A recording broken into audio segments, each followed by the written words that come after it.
Hi friends, Vinees വേൾഡിലേക്ക് എല്ലാവർക്കും സ്വാഗതം.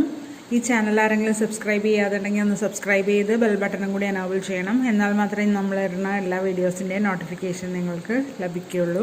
ഇപ്പം നമ്മൾ ഉണ്ടാക്കുന്നത് ഗോതമ്പ് പൊടി വെച്ചിട്ടുള്ള വെള്ളയപ്പമാണ്. കുറച്ച് വെള്ളം എടുത്തിട്ട് അതിലേക്ക് ഒരു 1/2 ടീസ്പൂൺ ഈസ്റ്റ് ഇട്ട് കൊടുത്തിട്ടുണ്ട്.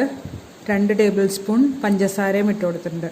ഇനി അതൊരു 10 മിനിറ്റ് അവിടെ ഇരിക്കട്ടെ. ആ സമയം കൊണ്ട് നമുക്ക് പൊടി കുഴച്ചെടുക്കാം. അതിനായിട്ട് ഒരു 2.5 ഗ്ലാസ് ഗോതമ്പ് പൊടിയാണ് ഞാൻ എടുത്തേക്കണത്. ഇനി 1/4 കപ്പ് അല്ലെങ്കിൽ 1/2 കപ്പ് കോക്കനട്ട് തേങ്ങ എടുത്തിട്ടുണ്ട്. അത് കൊത്തിയെടുത്തേക്കണ കാരണം അതൊന്ന് ആദ്യം ഒന്ന് അടിച്ചെടുക്കാം. ആദ്യം ഒന്ന് ചുമ്മാ അടിച്ചിട്ട് അതിലേക്ക് വെള്ളം ഒഴിച്ചു കൊടുത്ത് വീണ്ടും ഒന്ന് അടിക്കുകയാണ്. ആദ്യമേ വെള്ളം ഒഴിച്ചു കൊടുത്തിട്ടുണ്ടെങ്കിൽ അരയാൻ പാടായിരിക്കും. അതുകൊണ്ടാണ് ഒന്ന് അരച്ചിട്ട് നമ്മൾ ഇട്ട് കൊടുക്കുന്നത്. ഇനി നമ്മൾ 1/4 കപ്പ്, ഒരു 1/2 കപ്പും പിന്നെ ഒരു 1/4 കപ്പും ചോറെടുത്ത് വെച്ചിട്ടുണ്ട്. അത് ഇട്ട് കൊടുക്കുകയാണ്. അതൊന്ന് നന്നായിട്ട് അടിച്ചുകൊണ്ട് വന്നിട്ട് നമുക്ക് ഈ ഗോതമ്പ് പൊടിയിലേക്ക് ഇട്ട് കൊടുക്കാം. കുറേശ്ശെ വെള്ളം ഒഴിച്ച് മിക്സ് ചെയ്ത് കൊടുക്കാം. കൈ കൊണ്ടാണ് ഞാനിവിടെ ചെയ്യണത്. നിങ്ങൾക്ക് വേണമെങ്കിൽ മിക്സിയിലിട്ട് തന്നെ അടിച്ചു കൊടുക്കാം. വലിയ ജാറിലിട്ട് അടിച്ചാൽ മതി. ഇതിപ്പോൾ ഞാൻ ആദ്യം 1 കപ്പ് ഒഴിച്ച് കൊടുത്തിട്ടുണ്ട്. പിന്നെ 2ാമത്തെ കപ്പ് ഒഴിച്ച് നല്ല ലൂസായിട്ട് വേണം ഈ ബാറ്റർ.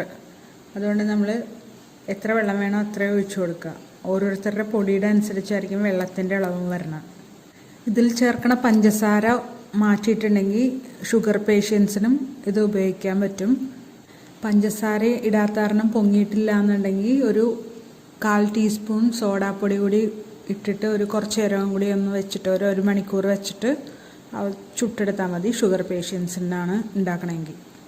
ഇപ്പം നമ്മൾ എടുത്തു വെച്ചേക്കണ ഈസ്റ്റ് ഇട്ട് കൊടുക്കുന്നുണ്ട്. ഈസ്റ്റിൽ നമ്മൾ 2 സ്പൂൺ പഞ്ചസാരയും കൂടി ഇട്ട് കൊടുത്തിട്ടുണ്ടായിരുന്നു. ഇനി ഇത് നന്നായിട്ട് മിക്സ് ചെയ്ത് വെക്കാം. നല്ല ലൂസായിട്ടുള്ള ബാറ്ററാണ് നമുക്ക് വേണ്ടത്. നന്നായിട്ട് മിക്സ് ചെയ്ത് കൊടുക്കണം. അതിൽ തരിയൊന്നും ഉണ്ടാകാൻ പാടില്ല. തരിയൊക്കെ ഉണ്ടെങ്കിൽ എടുത്ത് നന്നായിട്ട് ഉടച്ചു കൊടുക്കണം. ഇനി ഇതൊരു 8 മണിക്കൂർ പൊങ്ങാൻ വേണ്ടി വെക്കാം. രാത്രി കുഴച്ച് വെച്ചിട്ട് രാവിലെ എടുത്ത് ഉണ്ടാക്കണം, അങ്ങനെയായാലും മതി. ഇപ്പം നമ്മുടെ ഇത് പൊടി നന്നായിട്ട് പൊങ്ങി വന്നിട്ടുണ്ട്.